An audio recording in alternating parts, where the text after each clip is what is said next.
Hey, Mark Shepard here, Cowabungah.com, and I'm here with my friend, Mike Covey. MikeCovey.com. And Mike is kind of an interesting guy because he's been taking a lot of the Cowabungah ideas since last year, in fact, that I've been talking about, and he's been putting them into practice. Or should I say, he's been fucking putting them into practice. This man does not fool around, and he is literally out there doing some amazing things besides climbing mountains and besides snowboarding and doing whatever the hell you want to do pretty much every day, and finding a way to make that work. He's had some pretty interesting experiences with some very attractive young ladies lately. Mike, you want to tell us about that? Well, yeah. Don't use any names. Yeah. Oh no. I'll keep everybody. What do you call it? Disclosed. But I currently have 5 women orbiting my life right now. Currently. Orbiting his life. Orbiting. I like that. And they keep coming in, and I have to. Some of them I have to say no to, and some of them, my time is valuable, so I can't just give it away to everybody. Right. So it's like ever since I started using all these conversational tools and all these great techniques that you're gonna have to opt into. Don't give them anything, Mike. Don't give them. Make them work for it. But yeah, hint. Literally has completely transformed not only like my dating life, but just my life in general when it comes to just general communication with everybody. But I have been hardcore diving into the dating world with all this stuff, and it sets you miles apart from the regular guys who don't invest in themselves, who don't care, who think that they know everything already. Right. Like just a quick little story. I was out with one of my top guys, great guy. I keep him anonymous right now, but he was hanging out with 6 of his close buddies or whatnot, and we were going out to a bar, and his one buddy's really dominant, cocky guy who was like, I'm going to show all you guys how to pick up some pussy tonight. Pick up some pussy. And one of my rules that I've installed now is, kind of do the opposite. That's one free little trick tip for you guys today is, do the opposite. Wherever the crowd is going, go the opposite direction. Do the opposite. You will always be okay. That's a huge thing. But so we're going out, and this I just remember this one guy who's just so cocky. He's going to show everybody how to pick up girls, blah, blah, blah. I'm just like, okay, yeah, whatever. So we go out, and these guys are drinking. They're out. It's like a St. Patty's Day celebration. Right. They're all getting drunk, and I'm drinking water. I'm doing the opposite. And we go to a couple bars. Finally we end up at this one bar at the end of the night, and I'm like, okay, I'm gonna go and mingle and check out the scene. And these guys were saying they're gonna do the same thing, but they're all just in a group, in a circle, drinking beers, talking to each other. And I'm like, you know what? I'm gonna see what's out there. So I walk around and I start talking. Curiosity. To people. I was curious. Talking to people. Did you just talk to pretty much everybody, or did you only talk to attractive women? Well, I'm selective, so I kind of had my eyes out on who it is I preferred to talk to. Right. Because again, there's only so much time and energy I can invest into people, so I just kind of map out my territory, if you will. Right. I just bumped into this one, and I had this thing for blondes that are young and fit. So I just, she bumped into me, bumped into her, and blah, blah.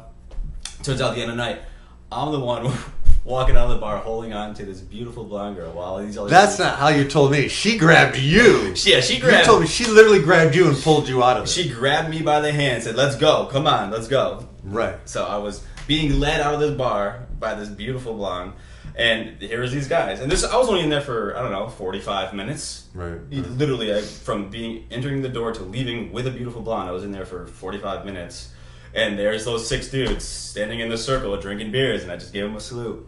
See you later, guys. Thanks for showing me how to pick up girls. Right. And that just gets into like the guys think that they know what they're doing. These cocky, they're alpha males, right? They have that going for them. They are have dominant. That, they have their mission and blah blah blah, but they think that they know everything, and truthfully they don't. And I'm not saying that I know everything either, right? But I work on myself, I invest in myself, and I go out there and I practice and I learn and I get great feedback. Right. And that to me is the difference between a guy who's just a guy and a Cowabungah guy. A guy who, no matter where you are on the spectrum, you may be shy or you may feel comfortable with women, but it's really, guys like me and Mike are willing to invest in ourselves. We're willing to learn. Exactly. And I want to jump into the story because I went out with Mike and his other buddies on Friday, a week or so ago. Seems like a long time ago now. Time's flying. As almost a week has gone by. And I'm not into the bar scene. I have 2 girlfriends right now, so I am busy. I'm really not looking to add to the busyness of my life. So I kind of went in as an anthropological observer, and I had a wonderful time watching how Mike's interaction was different from the other interactions around. And some of the women in this bar were really drunk. Some of them weren't. Some of them, it was like the ones that weren't attractive were like literally grabbing for some of the guys. It was kind of scary. God. And I was also able to sense there was a woman who was definitely into me, but she was really drunk and I was not into her. And so I didn't allow any rapport to happen. I just kind of... You just played it cool? I played it cool.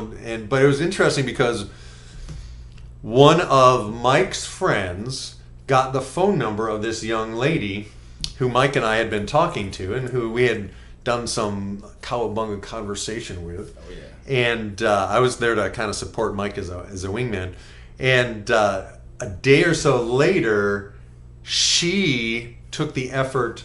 Mike did not ask for her phone number. His friend asked for her phone number, and she gave it to him. But she wanted Mike's. So she literally hunted him down through her friends and this other friend to find out how to get in touch with him. And then came in, hung out with you and some other friends. She met us with some other friends. And then, at the end of the night, instead of asking her for her phone number, she came up to me and said, "Hey, you should take down my phone number." I said, "Normally I don't do that."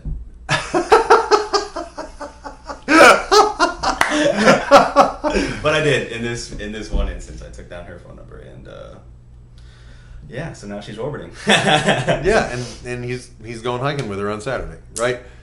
So the bottom line is, when you invest in yourself, no matter where you are, you can actually make progress rapidly. Because ultimately, we have been trained in our culture to interact with women in a certain way. Most of us guys don't know how to do it. There's the kind of cocky guys that they think they know how to do it, but ultimately, they do more damage to women than good. And then there's a whole other level of guy who is, for lack of a better word, the Brad Pitt, the James, what's that guy? James Bond. The Tony Starks of the world. Those guys really exist, and ultimately women are hardwired to want that and to chase that. And it's literally, if you aren't that guy, you're kind of taking something away from a woman's experience. Yeah, exactly. Women want to feel like they have to work for a desirable man. Yeah, because otherwise it's weird. And I've been on the other situation where, right now I have one of my girlfriends is just literally, she kind of over the top with these, she's too adoring. Yeah. And it's a little too much. I have to kind of say, hey, back off a little, right? Yeah. And most guys today see a beautiful woman like, oh, you're so beautiful, you're this, you're that. Oh my God, I want to buy flowers. Oh, I want to hear flower here. Let me take you places. Let me buy you things. And that's literally the agenda of the mass media, because most of the consumers are women. So this is a new way of being. It's a new way of looking at the world and of being the kind of man that women actually want. And I just want to thank Mike for coming in for the interview here. And I'm hoping to invite Mike to be part of Cowabungah at some point, so that if you as a guy want to get some coaching on how to really present yourself in the nightclub, bar, evening situation, what some people call night game, he's your guy. Not me. I can help you overcome shyness. I can help you in conversation. I can help you build a foundation of depth that any woman would literally wet her panties to be a part of. Mike can help you. He'll literally take you, if you're local, for example, you can fly in and work with him, and he'll take you out and literally be your wingman and teach you and show you and help you to get where you want to go. So That's it for now. Mark Shepard and Mike Covey, Cowabungah.com. Cowabungah.com. Cowabungah, baby. Talk to you later.